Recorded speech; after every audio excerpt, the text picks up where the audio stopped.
How's it going, Midnight Strikers? Welcome back, and it's time to review yet another ACDC classic for you today, to continue on with the discography review. Today we're going to be taking a look at If You Want Blood, You've Got It, their first ever live album, and in my opinion, the best live album that exists today. This is, of course, my favorite live album. You can definitely tell the intensity just by looking at the cover here, with all that blood and gore from being impaled with a guitar, and Bon Scott's just sitting there looking all badass as usual.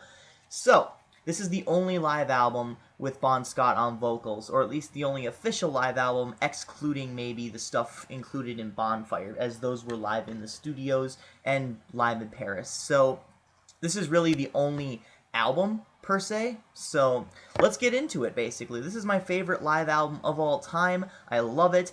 Half the songs on here sound better than their studio counterparts, especially Hell Ain't a Bad Place to Be and Whole Lotta Rosie. I love everything from the production to the gritty feel to the overall raw feel of the vocals, as well as the improvised guitar solos, because Angus Young is a beast at doing that. I mean, he doesn't just play the guitar solos how they're meant to be played.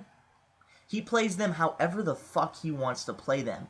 And that's really what it comes down to. And I love all the improv in all of the songs. It just makes them sound good. It makes them come to life, I suppose. So, let's start with a track by track. I absolutely love this album, so let's not waste any time getting into it. It's kind of funny, because I've only reviewed one other live album before, and that was an ACDC album, so that will appear probably later on in this discography, if not at the very end, with the sad, tragic note that ACDC might be retiring. A lot of places say they're not, but then again, a lot of places say they are, so I don't know what source to believe, so just in case, I am dedicating this video, this review, to the band themselves, because they have provided me with so much hope, so much inspiration, and so much influence to find other bands like them and branch off my musical tastes. So, let's get into it track by track. Let's not waste any time with this album.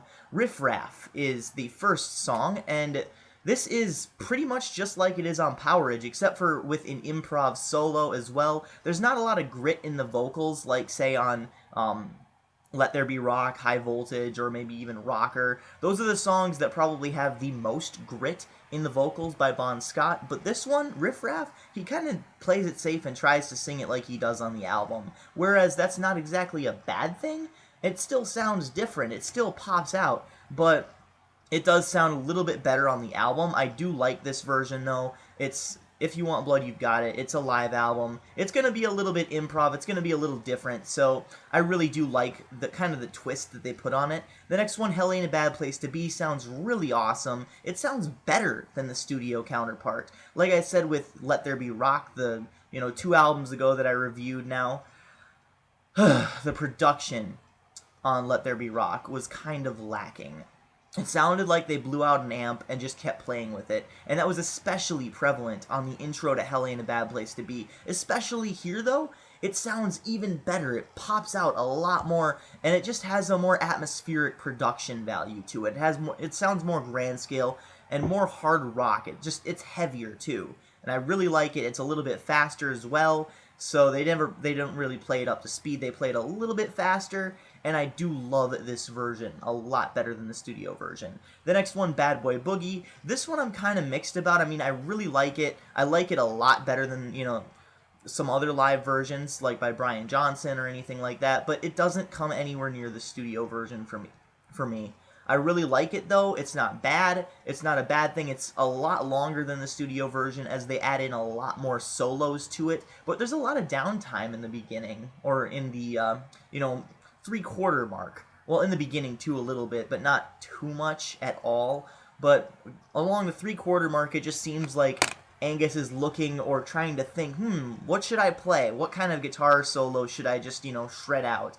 And it's really good, but it's kind of jarring, I suppose, to be listening to just him thinking about what to play. So there is a little bit of downtime with that, but I do like the overall song. Bon Scott's vocals are very raspy, very gritty, just very raw and real, and I love it. It's intense. Bad Boy Boogie, though, like I said, this song he kind of messes up on the lyrics a little bit, but then he corrects himself. He messes up the verse where he says, "All you women come along with me and I'll show you how good a bad boy can be, and I'll just line them up and knock them down, and they all come running when the world comes round," or whatever. He switches those around. And it's kind of funny because you can tell he's completely plastered out of his mind throughout the entirety of this album, but it makes more sense when it's switched around than it does when it's normal. So, I mean, congratulations, Bon Scott. I mean, you are a lyrical genius, my friend.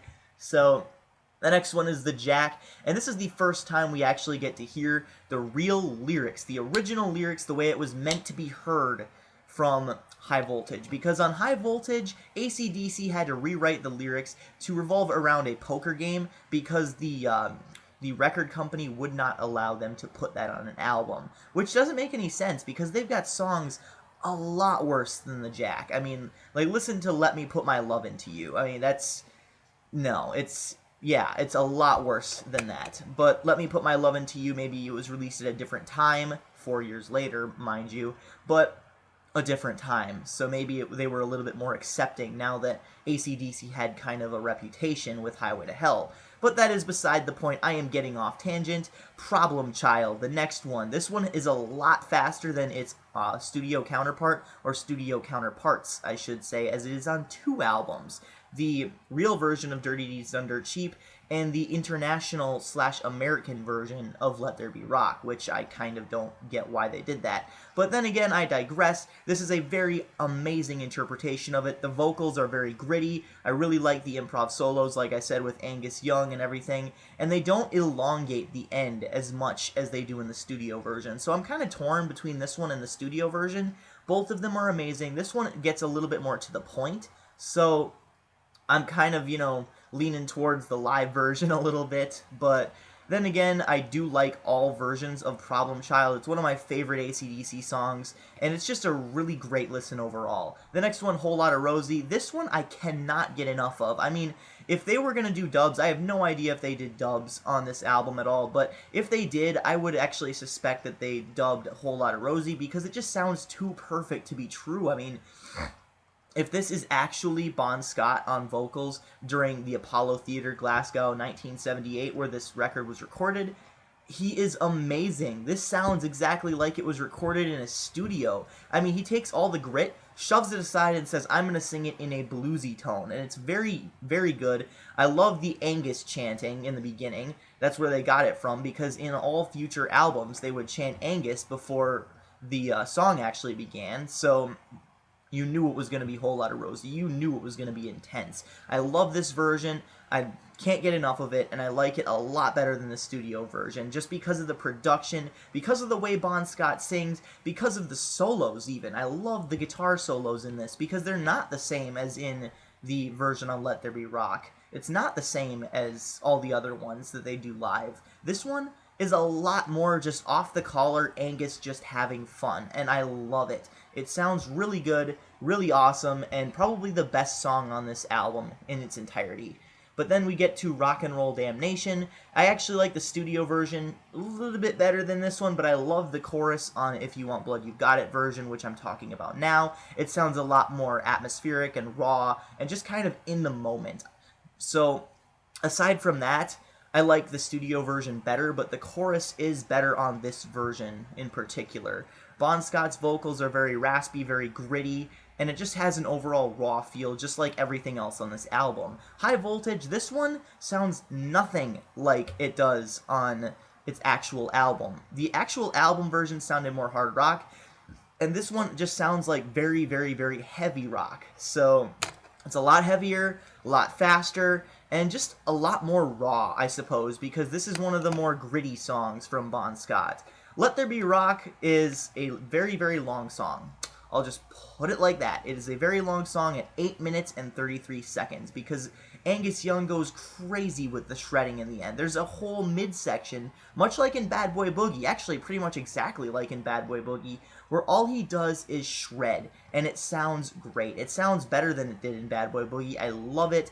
Absolutely can't get enough of it. And Bon Scott's vocals are so gritty here that it just gives the entire song a raw feel. So it's played a lot faster than the original, and this was actually the first version of the song that I heard. So for a while there, I was just like, damn, this is amazing. So the next one is Rocker, and this is the song that they actually close it off with. And for some reason, they played a little bit slower than the original. I do like the studio version a little bit better, but for a live version, this is pretty damn good. Overall, I'm getting texts right now, so I will put my phone on silent. Whoops.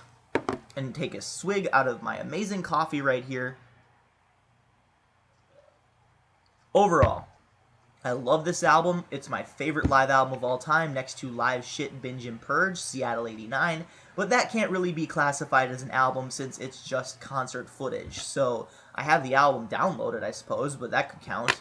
And I've got to find, the DVD for Live Shit, Binge and Purge. I would buy it if I could find it, but If You Want Blood, You've Got It is amazing. I love it. 10 out of 10 for me. One of the best albums for live material that you can possibly get your hands on.